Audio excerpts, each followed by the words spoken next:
ایک مرتبہ ایک چھوٹا یہودی بچہ اس نے میرے آقا صلی اللہ علیہ وآلہ وسلم کا حسین چہرہ دیکھ لیا۔ رسالت مآب صلی اللہ علیہ وآلہ وسلم کا عاشق ہو گیا۔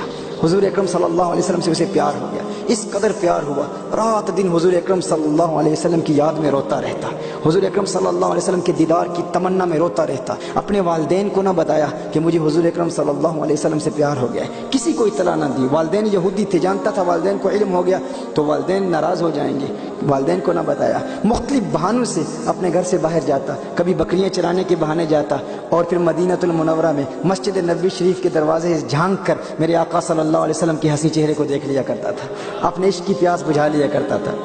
ایک وقت ایسا آیا، ایک مدت تک وہ حضور اکرم صلی اللہ علیہ وآلہ وسلم کو نہ دیکھ پایا، بیمار ہو گیا، اس قدر بیمار ہو گیا کہ بستر علالت کو بچھونا بنا لیا، بستر پر آ گیا۔ والدین پریشان، رشتہ دار، عزیز و اقارب سب پریشان، ڈاکٹرز کو بلا رہے ہیں کہ اسے کیا ہو گیا، سب اطباء علاج کی کوشش کر رہے ہیں لیکن انہیں معلوم نہیں ہے کہ اس کا مرض کیا ہے۔ کوئی ظاہری طور پر زخم بھی نہیں ہے لیکن اس قدر بیمار ہے کہ وہ جس کا چہرہ ہر وقت چمکتا تھا اب وہ بالکل کانٹے کی طرح سوکھ چکا تھا، بالکل اتنا نحیف اور کمزور ہو چکا تھا، اور بظاہر کوئی ایسی بیماری بھی نظر نہیں آتی تھی، کوئی زخم بھی نظر نہیں آتا تھا، گویا کہ وہ زبان حال سے کہہ رہا تھا یہ زخم طیبہ ہے، یہ سب کو نہیں ملتا، کوشش نہ کرے کوئی اس زخم کو سینے کی۔ میرے آقا صلی اللہ علیہ وسلم سے اسے پیار ہو گیا تھا۔ ایک وقت ایسا آیا، والدین پریشان، اطباء کو بلا رہے ہیں، ڈاکٹرز کو بلا رہے ہیں لیکن کسی کو پتہ نہیں کہ اس کی بیماری کیا ہے۔ پھر وہ شام بھی آ گئی جو اس کی زندگی کی آخری شام تھی، وہ بیمار عشق مصطفیٰ صلی اللہ علیہ وسلم تھا۔ اب اس قدر بیمار اور کمزور ہو گیا کہ وہ جو کلام کرتا، جب وہ بولتا تو کسی کو اس کی گفتگو سمجھ میں نہ آتی، اتنا پست آواز میں کلام کرتا۔ والد صاحب پریشان، والدہ پریشان، اکلوتا بیٹا تھا، ایک ہی بیٹا تھا، تو بہت ہمت جمع کر کے اس نے اپنے والد کو پکارا اور والد سے کہتا ہے، بڑے پیار سے کہتا ہے والد صاحب، دشمن بھی مرنے والے کی آخری خواہش پوری کر دیتے ہیں، میری ایک خواہش ہے، میری ایک تمنا ہے، میری ایک آرزو ہے، آخری خواہش ہے، والد صاحب آپ کی بارگاہ میں عرض کرنا چاہتا ہوں، آپ ناراض تو نہیں ہوں گے نا، میری خواہش پوری کر دیں گے؟ والد صاحب نے کہا، میرے بیٹے تو میرا لخت جگر، جگر کا ٹکڑا ہے میرا، تو میری آنکھوں کا تارا ہے، میرے دل کا سہارا ہے، دنیا سے تو جا رہا ہے، یہ کیسے ہو سکتا ہے کہ میں تیری خواہش پوری نہیں کروں گا؟ اس نے کہا، میں اپنا دل محمد عربی کو دے بیٹھا،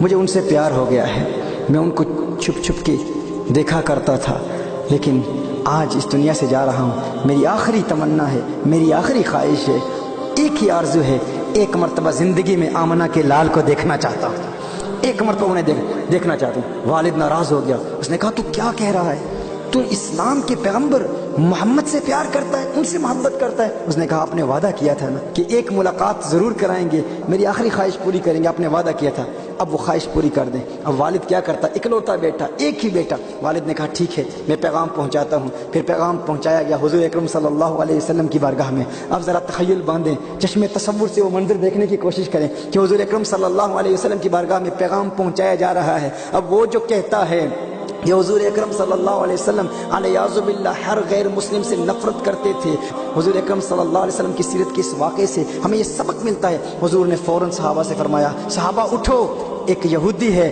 لیکن مجھ سے پیار کرتا ہے، مجھ سے محبت کرتا ہے، آؤ اس کے گھر کی طرف چلیں۔ حضور اکرم صلی اللہ علیہ وسلم اپنے صحابہ کے ساتھ اس یہودی بچے کو دیکھنے کے لیے جاتے ہیں۔ جب وہاں پہنچتے ہیں تو اب اس کی آنکھیں انتظار دیدار مصطفیٰ میں بند ہو چکی تھی، وہ انتظار کر رہا تھا، ایک عرصے سے انتظار کر رہا تھا۔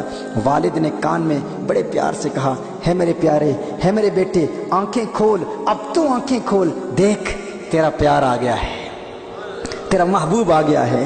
اور اس نے آنکھیں کھولی، حضور اکرم صلی اللہ علیہ وسلم کا حسین چہرہ دیکھا کہ کہتا ہے محمد صلی اللہ علیہ وسلم، میرے پاس نہ کوئی نماز ہے، نہ روزہ ہے، نہ حج ہے، نہ زکوٰۃ ہے، نہ عبادت، نہ تقویٰ، نہ قرآن کی قرات، نہ نوافل، کچھ بھی نہیں ہے، کیا میری نجات بھی ممکن ہے؟ کیا میری نجات بھی ہو سکتی ہے؟ حضور اکرم صلی اللہ علیہ وآلہ وسلم نے ارشاد فرمایا، تو کلمہ توحید پڑھ، میں تیری نجات کی ضمانت دیتا ہوں، میں تیری نجات کی ضمانت دیتا ہوں۔ اس نے حضور اکرم صلی اللہ علیہ وسلم کے پاؤں میں گرتے ہوئے کہا کہ میں قبر کی منزل سے لے کر دخول جنت تک آپ کی ضمانت پر کلمہ توحید پڑھتا ہوں، اشہدو ان لا الہ الا اللہ واشہدو ان محمدن عبدہ ورسولہ، اس نے پڑھا، اس کی روح قفس انثوی سے پرواز کر گئی، وہ اس دنیا سے چلا گیا، رخصت ہو گیا۔ والد نے فوراً کہا، ہے محمد اب اس کی لاش، اس کا جسم، اس کی تجہیز و تکفین کی ذمہ داری اہل اسلام کی ہے۔ اور پھر حضور اکرم صلی اللہ علیہ وآلہ وسلم نے سارا اہتمام کیا۔ جب اس کا جنازہ تیار کیا گیا تو اس کا جنازہ مدینہ المنورہ کی گلیوں میں گھمایا گیا۔ عاشق کا جنازہ، دیوانے کا جنازہ، اور مسجد نبوی شریف اور مدینہ المنورہ کے مضافات سے بڑی تعداد میں، بڑی کثرت سے لوگ جمع ہو رہے ہیں فقط اس کا دیدار کرنے کے لیے۔ ایک چرچا ہے، ایک شور ہے ہر طرف، سنا ہے ایک یہودی ہے جس نے کوئی نماز نہیں پڑھی، کوئی روزہ نہیں رکھا، کوئی عبادت نہیں کی، اس نے ایک عمل کیا۔ ہم ہمیشہ بتاتے ہیں غوث اعظم کا کتنا تقویٰ ہے، بابا فرید کا کتنا تقویٰ ہے، بہاؤالدین نقشبند کا کتنا تقویٰ ہے، اولیاء کاملین نے کیا کچھ نہیں کیا، ان کے مجاہدے، ان کی ریاضتیں، ہم سب کا تذکرہ کرتے ہیں اور ان سے سبق حاصل کرتے ہیں، ان کے نقش قدم پر چلنے کی کوشش کرتے ہیں، لیکن وہاں پر ایک ہی چرچا ہے، ایک ہی چرچا ہے، سنا ہے ایک یہودی ہے، ایمان کی حالت میں آقا کا اس نے دیدار کیا اور ایسا مقام حاصل کر لیا۔ کیسا مقام؟ بغیر نماز کے غوث اعظم سے بھی بڑا ہے، خواجہ غریب نواز سے بھی بڑا ہے، بابا فرید سے بھی بڑا ہے، بہاؤالدین نقشبند، شہاب الدین سہروردی سے بھی بڑا ہے۔ اس کا عمل کیا تھا؟ فقط ایک عمل تھا، دیدار مصطفیٰ تھا۔ حضور اکرم صلی اللہ علیہ وسلم کو دیکھا تھا، اب سارے صحابہ جمع ہو رہے ہیں۔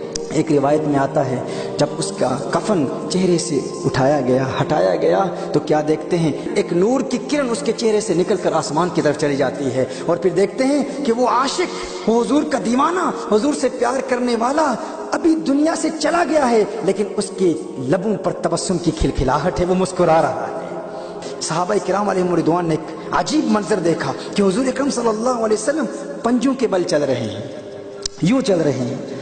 ایک صحابی عرض کرتے ہیں، یا رسول اللہ صلی اللہ علیہ وآلہ وسلم، بات ہے آج آپ پنجوں کے بل کیوں چل رہے ہیں؟ حضور اکرم صلی اللہ علیہ وسلم نے ارشاد فرمایا کہ اس کو دیکھنے کے لیے عالم بالا کے فرشتے آ رہے ہیں، اور اس کثرت سے آ رہے ہیں کہ زمین پر پاؤں رکھنے کی جگہ نہیں ہے، اس لیے میں پنجوں کے بل چل رہا ہوں۔ اسے حضور اکرم صلی اللہ علیہ وسلم جنت البقیع لے جاتے ہیں، خود اپنے ہاتھوں سے دفناتے ہیں۔ جب حضور اکرم صلی اللہ علیہ وسلم کچھ وقت زیادہ لگ جاتا ہے، اس کی قبر سے باہر آتے ہیں تو حضور اکرم صلی اللہ علیہ وسلم کے ماتھے پر پسینہ چمک رہا ہے۔ صحابہ عرض کرتے ہیں، یا رسول اللہ صلی اللہ علیہ وسلم، آقا اتنی دیر لگ گئی؟ حضور اکرم صلی اللہ علیہ وسلم نے ارشاد فرمایا، دراصل بات یہ ہے کہ جب اس نے کلمہ پڑھا تھا تو میں نے ضمانت دی تھی کہ قبر کی منزل سے لے کر دخول جنت تک میں تیری ضمانت دیتا ہوں۔ تو جب حوروں نے یہ بات سنی، جنت کی حوروں نے یہ بات سنی، تو اس کو دیکھنے کے لیے جنت کی حوریں اس کثرت سے آئی ہیں، اس کے چہرے کی بلائیں لینے کے لیے اس کی طرف تیزی سے بڑھ رہی ہیں، اس لیے بہت دیر ہو گئی، اور میرا یہ پسینہ، میرے پسینے کے چند قطرات اس کے جسم پر پڑے ہیں، اب اس کا جسم قیامت تک مہکتا رہے گا، قیامت تک مہکتا رہے گا۔ یہ ہے میرے آقا صلی اللہ علیہ وسلم